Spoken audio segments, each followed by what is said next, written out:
হুজুর পাক সাল্লাল্লাহু আলাইহি ওয়াসাল্লাম ছিলেন পৃথিবীর শ্রেষ্ঠ শিক্ষক। নবীজি বিভিন্ন সময়ে সাহাবায়ে কেরামকে বিভিন্ন বিষয়ে উপদেশ দিয়েছেন। তেমনি একজন হযরত আবু যর গেফারি রাদিয়াল্লাহু তাআলা আনহু, উনাকেও নবীজি প্রায় 10টি উপদেশ দিয়েছেন, 10টি বিষয়ের উপদেশ দিয়েছেন। এভাবে আরও অনেক সাহাবীকে উপদেশ দেওয়ার কথা হাদিসের মধ্যে পাওয়া যায়। হযরত আলী রাদিয়াল্লাহু তাআলা আনহুকে উপদেশ দিয়েছেন, ইয়া আলী সালাসুন লা তুআখিরহা, 3 জিনিস তুমি কখনো আদায়ের ক্ষেত্রে বিলম্ব করো না। 1 নাম্বার নামাজ যখন সময় হয়ে যাবে, 2 নাম্বার জানাজা যখন উপস্থিত হবে তখন জানাজার নামাজ পড়ানোর ক্ষেত্রে বিলম্ব করবে না। আর উপযুক্ত ছেলে অথবা মেয়ে, এদের জন্য যদি উপযুক্ত পাত্রপাত্রী পাও তাহলে বিবাহ দেওয়ার ক্ষেত্রেও তুমি বিলম্ব করো না। এভাবে এক একজন সাহাবীকে নবীজি এক এক বিষয় উপদেশ দিয়েছেন, কাহারে কম, কাউকে আরও বেশি। যেমন আবু যর গেফারি রাদিয়াল্লাহু তাআলা আনহুকে নবীজি 10টি বিষয় উপদেশ দিয়েছেন। 1 নম্বরে নবী করিম সাল্লাল্লাহু আলাইহি ওয়াসাল্লাম বলেছেন, হে আবু যর, তুমি আল্লাহর সাথে কাউকে শরীক করবে না। ওয়াইন কুতিলতা আও হুররিকতা, যদিও তোমাকে হত্যা করে দেওয়া হয়, যদিও তোমাকে জ্বালিয়ে দেওয়া হয়, তথাপি তুমি আল্লাহর সাথে অংশীদার স্থির করবে না। হাসরের ময়দানে মানুষ 9টি বিষয় আক্ষেপ করবে, 9টি বিষয়, কিন্তু একটা আক্ষেপও তার বাস্তবায়ন হবে না। 9টা বিষয় সে আফসোস করবে। বিভিন্ন জায়গায় আমি বলি, 1 নম্বর, ইয়া লাইতানি কুনতু তুরাবা, যদি মাটি হয়ে যেতাম। পশু পাখি যখন হিসাব নিকাশের পরে মাটি হয়ে যাবে, মানুষ আফসোস করবে, যদি মাটি হয়ে যেতাম। 2 নম্বর আফসোস করবে, ইয়া লাইতানি কদ্দামতু লি হায়াতি, যদি পরকালের জন্য কিছু পাঠাতাম। 3 নম্বর আক্ষেপ করবে, ইয়া লাইতানি লাম উতা কিতাবিয়া, যদি আমলনামা না দেওয়া হতো। 4 নম্বর আক্ষেপ করবে, ইয়া লাইতানি লাম উশরিক বিরব্বিনা আহাদা, যদি আল্লাহর সাথে কাউকে অংশীদার স্থির না করতাম, যেটা আমার আলোচ্য বিষয় শিরক। আফসোস করবেন। শিরকের অনেকগুলো প্রকার আছে। শিরকে জলি, শিরকে খুফি, স্পষ্ট শিরক, প্রচ্ছন্ন শিরক, শিরকে আকবর, শিরকে আসগর, বড় শিরক এবং ছোট শিরক। সব ধরনের শিরক এটা কবিরা গুনাহ, এবং নবীজি সব সময় শিরক থেকে বেঁচে থাকার জন্য আল্লাহর কাছে দোয়া করতেন। লায়াহবাতন লাইন আশরাকতা লায়াহবাতন না আমালু, শিরকের মাধ্যমে আপনার পূর্বের যাবতীয় আমল সব নষ্ট হয়ে যায়। আমরা কথায় কথায় শিরক করি, এটা আমাদের খবরও না এটা যে শিরক। এই জমিনটা থাকার কারণে এই বছর কোনো মতে খেয়ে বাঁচতে পেরেছি, যদি আমার এই ছেলে বিদেশ না থাকতো মরে যেতাম। এই দুধের উসিলায় আমরা দুধ বিক্রি করে সংসার পরিচালনা করেছি, এগুলো সব শিরক। শুধু আল্লাহকে 2 মানলে যে শিরক, বিষয়টা এমন না। আল্লাহর গুণাবলিতে কাউকে অংশীদার করলে এটাকেও শিরক বলা হয়। যেমন রিজিক দেন আল্লাহ, যদি আপনি বলেন আমার ফজেট আমাকে রিজিক দিয়েছে, আমার গরু আমাকে রিজিক দিয়েছে, এটাও শিরক হয়ে যাবে। শুধু আল্লাহকে 2 জন বললে যে শিরক হবে তা নয়। হ্যাঁ, এটা হবে একবার বড় শিরক। এক আল্লাহকে 2 বললে এটা হবে বড় শিরক। তারপর নামাজ পড়তেছেন খুব দ্রুত, হঠাৎ একজন লোক আপনার পাশে দাঁড়িয়ে গেল, খুব গণ্যমান্য ব্যক্তি। এখন ওকে দেখানোর জন্য আপনি নামাজটাকে খুব ধীরে সুস্থে এখন স্লো করে ফেলেছেন, এটাও কিন্তু শিরক, এটা প্রচ্ছন্ন শিরক।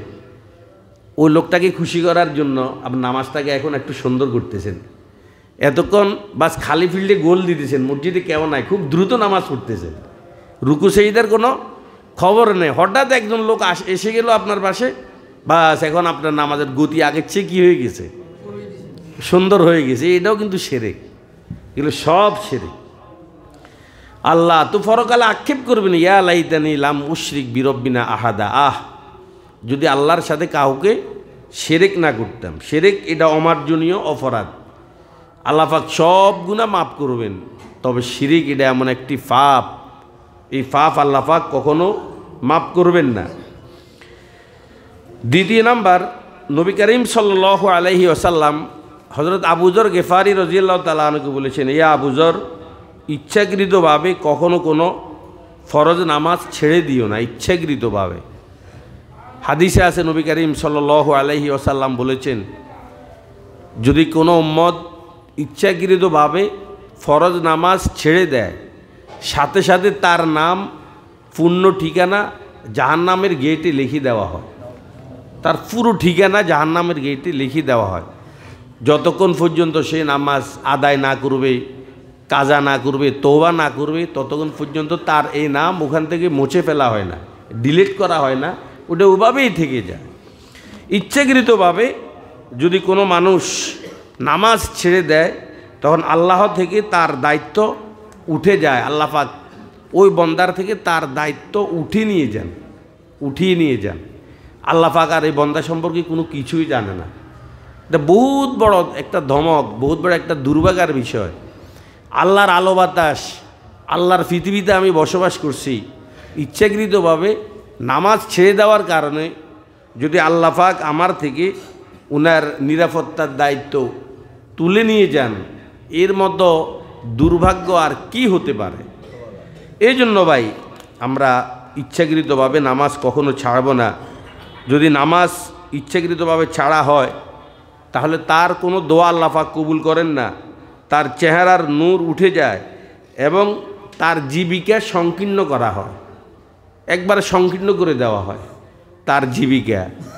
সেই তার সংসার পরিচালনা করতে হিমশিম খেয়ে যায়। আর নামাজ যদি পড়ে, আল্লাহ পাক রিজিকের মধ্যে প্রশস্ততা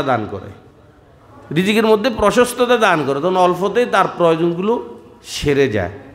এই জন্য ফেরা হাজরিন, আরও অনেক কথা আছে। ইচ্ছাকৃত যদি নামাজ ছেড়ে দেয়, মান তারাকা মোতাআম্মিদান ফাকাত কাফার, সে কাফের হয়ে যায়। এভাবে অনেক হাদিস আছে। এই জন্য আমরা ইচ্ছাকৃতভাবে কোনো নামাজ আমরা ছাড়ব না।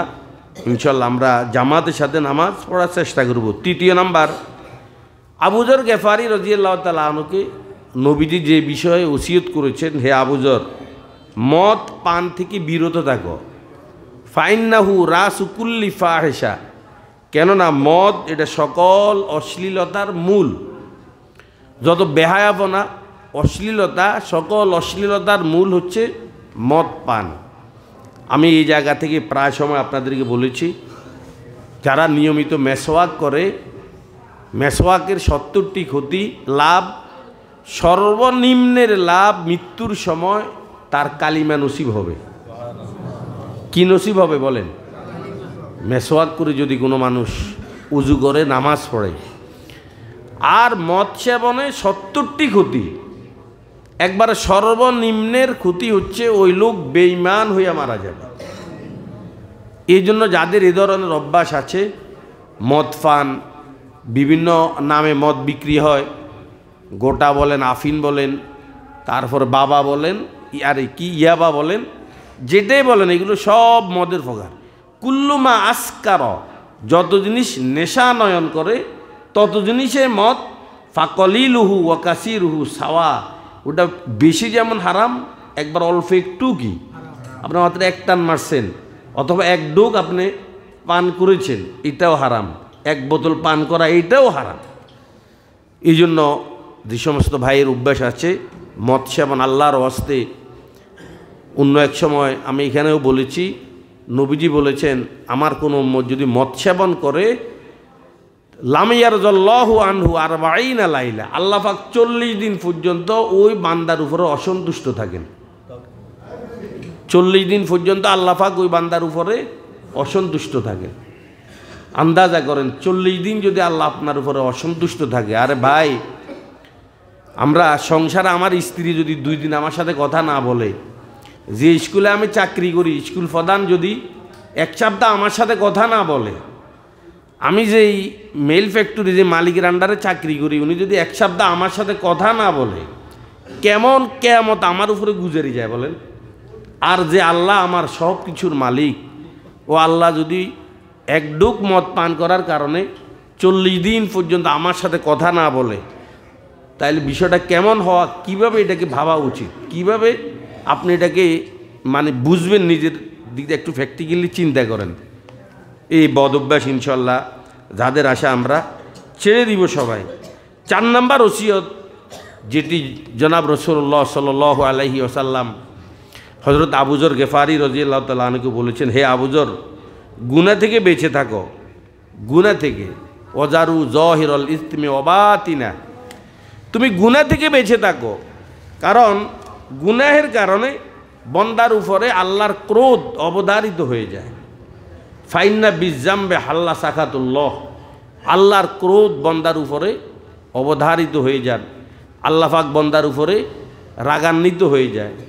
এই জন্য ছোট গুনাহ বলেন, বড় গুনাহ বলেন, যে ধরনের গুনাহ হোক, আমরা সর্বধরনের গুনাহ, এই আল্লাহ পাক কোরআনে বলেছেন ওয়াজারু যাহিরাল ইসমি, প্রকাশ্য গুনাহ অবাতিনা, অপ্রকাশ্য গুনাহ সবগুলো তোমরা ছেড়ে দাও। গুনাহের কারণে আল্লাহ পাক কখনো রাজি হন না, আল্লাহ পাক অসন্তুষ্ট হন, আল্লাহ পাকের অসন্তুষ্টি বন্দার উপরে অবধারিত হয়ে যায়। আমরা গুনাহ ছেড়ে দিব। 4 নাম্বার যে ওসিয়তটুকু হুজুর পাক সাল্লাল্লাহু আলাইহি ওয়াসাল্লাম হযরত আবু যর গেফারি রাদিয়াল্লাহু তাআলা আনহুকে বলেছেন যে যখন তুমি মানুষের মাঝে থাকবে আর ওদের মাঝে যখন মহামারী দেখা দিবে, তখন তুমি তাদেরকে ত্যাগ করো না, তাদেরকে রেখে চলে এসো না যখন মহামারী দেখা দিবে। কারণ নবীজি এটা অনেক কারণ নিষেধ করেছেন, অনেকগুলো কারণ তার থাকতে পারে।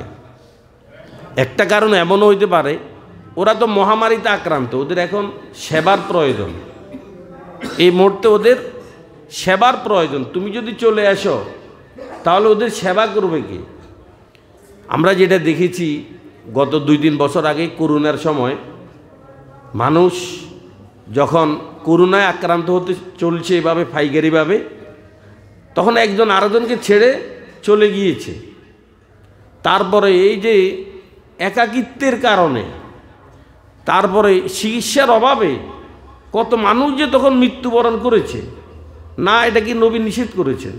এটা নবীজি নিষেধ করেছেন, কারণ রোগের মধ্যে সংক্রামকতা বলতে কিছুই নেই, এটা আমাদের ইসলামের শিক্ষা। একজনের রোগ আরেকজনকে ধরে, এটা হচ্ছে ডাক্তারদের থিওরি। আর ডাক্তাররা ডাক্তার হয়েছে ইহুদি খ্রিস্টানের বই পড়ালেখা করে। আর এক রোগের মধ্যে কোনো সংক্রামকতা নেই, একজনের রোগ আরেকজনকে ধরে না, এটা নবীর শিক্ষা। আপনার কার কথাটাকে বিশ্বাস করবেন? কি নবীর কথা বিশ্বাস করবেন না ইহুদি খ্রিস্টানের কথাটা বিশ্বাস করবেন? আপনারা রোগের মধ্যে কোনো সংক্রামকতা নেই, বাস এটা স্পষ্ট কথা। আরেকজনের রোগ আমার কাছে কেন আসবে?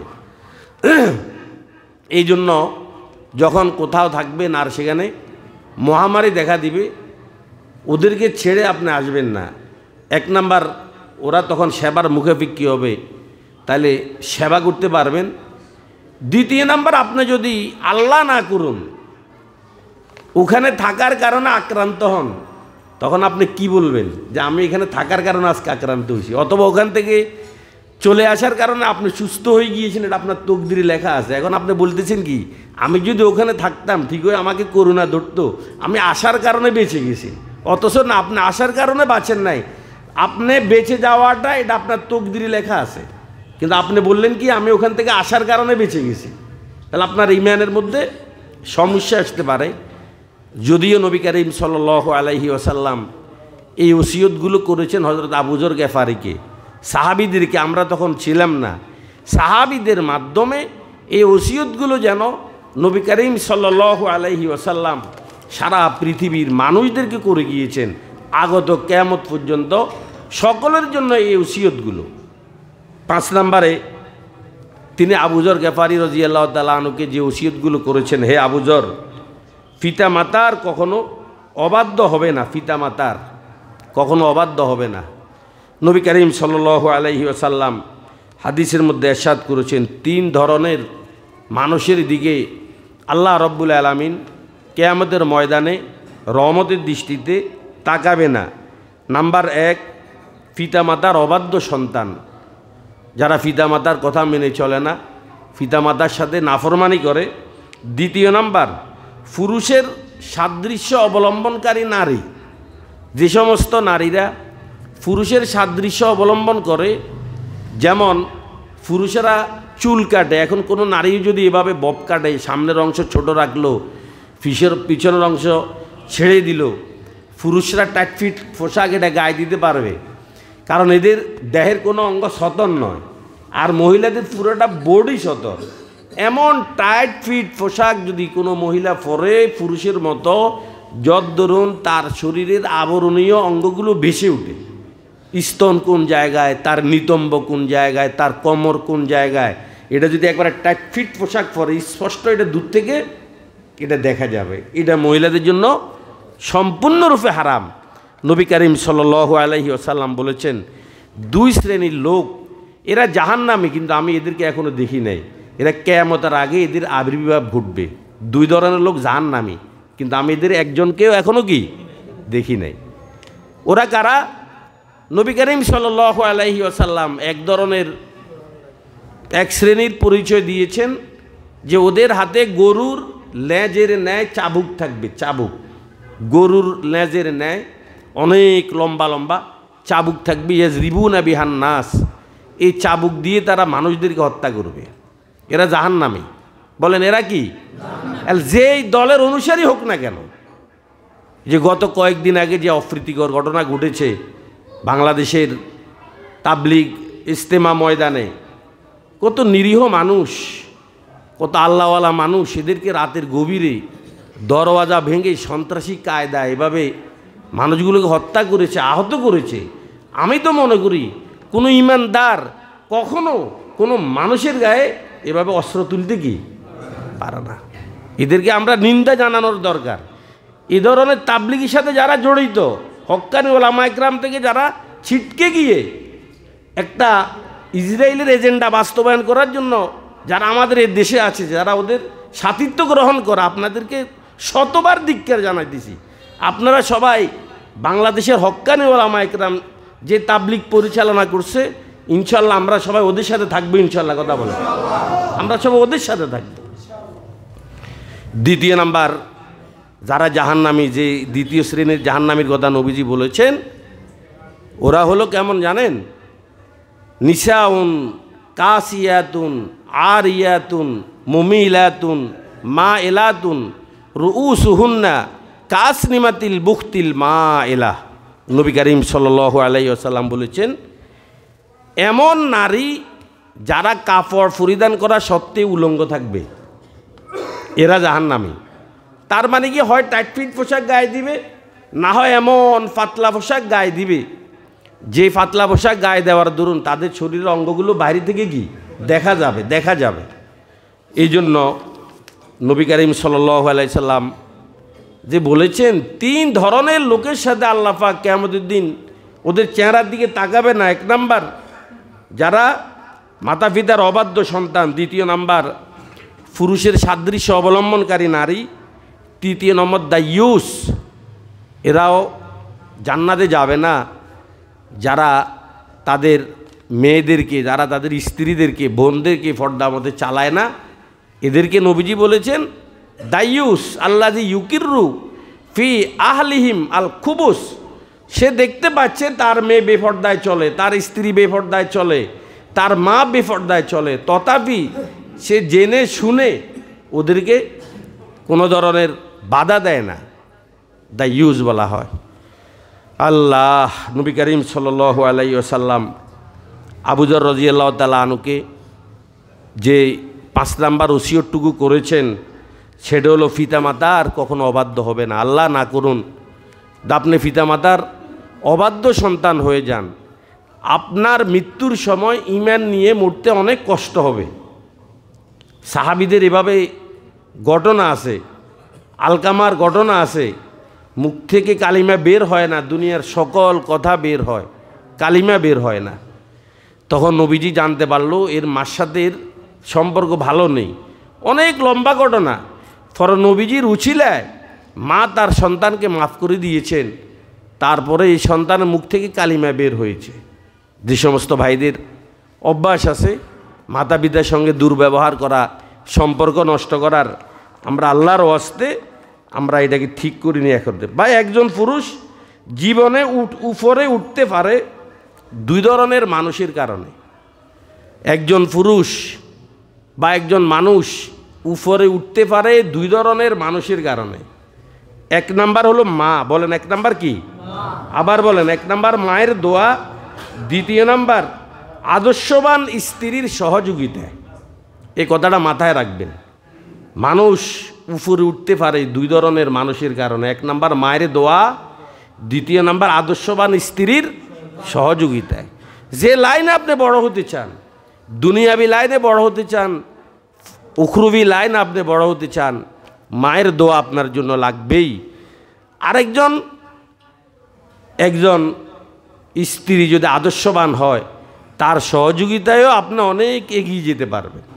আপনার স্ত্রী যদি খাবার রান্না করার সময় যখন কাঠি মারবে বিসমিল্লাহ পড়ে, যখন এভাবে চামিচ নাড়বে বিসমিল্লাহ পড়ে, যখন রান্না করবে, আগুন দিবে, সর্বকাজে যদি সে জিকির ফিকির অবস্থায় থাকে, এই খাবারগুলো যখন স্বামীর পেটের ভিতরে ঢুকবে, তখন আল্লাহর রহমত কি হবে? নাজিল হবে। স্বামী আনুগত্যশীল হবে, স্বামী নেককার হবে, সন্তানগুলো আল্লাহওয়ালা হবে, একমাত্র এই মায়ের বদৌলতে। এই জন্য চেষ্টা করবেন, আপনি যদি উপরে উঠতে চান, মাকে মাইনাস করে আপনি কখনো উপরে উঠতে পারবেন না। আপনার মা আলা বলা, আপনার মা অশিক্ষিতা হোক, কিন্তু এই মা আপনাকে গর্বে নিয়েছে, এই মা আপনাকে জন্ম দিয়েছে। মায়ের সামনে গিয়ে আপনি অনেক বড় কিছু, আপনি বৈজ্ঞানিক কিছু বুঝাবেন না, আপনি তো অনেক কিছু জানেন, আপনার মাকে বুঝাবেন না। একটা শিশু বাচ্চার মতো মায়ের সামনে এভাবে পড়ে থাকবেন।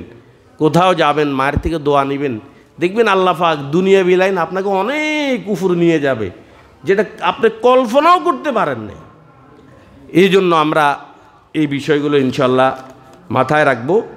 নবী করিম সাল্লাল্লাহু আলাইহি ওয়াসাল্লাম হযরত আবু যর গেফারি রাদিয়াল্লাহু তাআলা আনহুকে 7 নাম্বার যে ওসিয়তটুকু করেছেন, যে তোমার শক্তি সামর্থ্য অনুযায়ী নিজের পরিবারের জন্য খরচ করো। খরচ করার ক্ষেত্রে কার্পণ্যতা দেখিয়ে ওদেরকে কখনো কষ্ট দিবে না। আপনি আপনার সামর্থ্য অনুযায়ী আপনার স্ত্রী, আপনার সন্তান, আপনার বাল বাচ্চার জন্য খরচ করবেন। আনফিক ইয়া বেলাল ওলা তাকশান জিল আরশে ইখলালা। নবী করিম সাল্লাল্লাহু আলাইহি ওয়াসাল্লাম হযরত বেলাল রাদিয়াল্লাহু তাআলা আনহুকে বলেছেন, বেলাল খরচ করতে থাকো, আরশওয়ালাকে কখনো খালি মনে করিও না, যে তোমার সংসারের লোকের জন্য তুমি খরচ করবে আর তুমি অভাবে অনটনে পড়ে যাবে। এটা কখনো আল্লাহকে, কখনো তুমি এই ব্যাপারে আল্লাহকে কখনো এই ধরনের ধারণা করিও না যে আল্লাহ বোধহয় আমার টাকা পয়সা শেষ করে ফেলবে। না, পরিবার পরিজনের খরচের ক্ষেত্রে ইনশাল্লাহ আমরা উদারতার সাথে খরচ করব।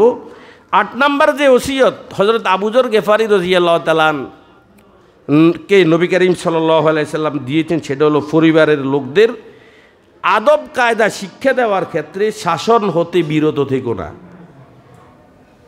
প্রয়োজন ওদেরকে, আপনার সন্তান আদিদেরকে দিন ইসলাম শিক্ষা দেওয়ার ক্ষেত্রে যদি আপনার শাসনের প্রয়োজন হয়, আপনি শাসন করবেন। ওয়ালা তারফা আনহুম আসক আদবা আলা কুল্লুকুম রাইন ও কুল্লুকুম মাসউলুন আন রাইয়াতি। নবী করিম সাল্লাল্লাহু আলাইহি ওয়াসাল্লাম বলেছেন, হে আমার সাহাবীরা, তোমরা সকলেই তত্ত্বাবধায়ক এবং সকলকেই তোমাদের অধীনস্থ সম্পর্কে প্রশ্ন করা হবে। এই জন্য আপনার সন্তান যদি উল্টাপাল্টা চলে, ওকে আপনার যেভাবে শাসন করার প্রয়োজন শাসন করবেন। স্ত্রী যদি উল্টাপাল্টা চলে, যেভাবে শাসন করার প্রয়োজন শাসন করবেন এবং সন্তানদেরকে আল্লাহর ভয় দেখাবেন। ওয়ানজির আশিরাতাকাল আকরাবিন। আল্লাহ পাক বলেছেন, হে নবী, আপনার নিকটতম আত্মীয় স্বজন যারা, ওদেরকে জাহান্নামের ভয় দেখান, এদেরকে জাহান্নামের ভয় দেখাবেন, দিন ইসলামের কথা এদেরকে শোনাবেন। আমি আমার এই সংক্ষিপ্ত সময় জনাব রাসূলুল্লাহ সাল্লাল্লাহু আলাইহি ওয়াসাল্লাম আবু যর গেফারি রাদিয়াল্লাহু তাআলা আনহুকে যে 10টি বিষয় ওসিয়ত করেছেন, যদিও আবু যর ছিলেন, আমরা ছিলাম না, কিন্তু ওসিয়তগুলো আসলে আমাদেরকেও করেছেন। ইনশাল্লাহ আমরা আমাদের জীবনে নবীজির এই ওসিয়তগুলোকে বাস্তবায়ন করার চেষ্টা করব। 1 নাম্বার ওসিয়ত আবু যর গেফারি রাদিয়াল্লাহু তাআলা আনহুকে নবীজি করেছেন, হে আবু যর, কখনো আল্লাহর সাথে অংশীদার স্থির করো না। 2 নাম্বার, হে আবু যর, কখনো পিতা মাতার অবাধ্য হবে না। তৃতীয় নাম্বার, ইচ্ছাকৃতভাবে কখনো কোনো ফরজ নামাজ ছেড়ে দিও না। 4 নাম্বার, হে আবুজর কখনো মদ পান করবে না। 5 নাম্বার, হে আবুজর তুমি গুনাহ থেকে বেঁচে থাকো। 6 নাম্বার, হে আবুজর যখন তুমি কোথাও থাকবে আর সেখানে মহামারী দেখা দিবে তখন ওদেরকে তুমি একা ফেলে চলে এসো না। 7 নাম্বার ওসিয়ত করেছেন শক্তি সামর্থ্য অনুযায়ী পরিবার পরিজনের জন্য তুমি খরচ করবে। 8 নাম্বার ওসিয়তটুকু করেছেন পরিবারের লোকদের আদব কায়দা শিক্ষাদানের ক্ষেত্রে শাসন হতে বিরত থেকো না। 9 নাম্বার, আল্লাহ তাআলা সম্পর্কে পরিবার পরিজনকে ভয় প্রদর্শন করবে। এই 9টি ওসিয়ত আমি হযরত আবু যরেরকে নবীজি করেছেন শুনিয়েছি। আল্লাহ রাব্বুল আলামিন আমাদের সকলকে এই ওসিয়তগুলো মেনে জীবন ধন্য করার তৌফিক দান করুন।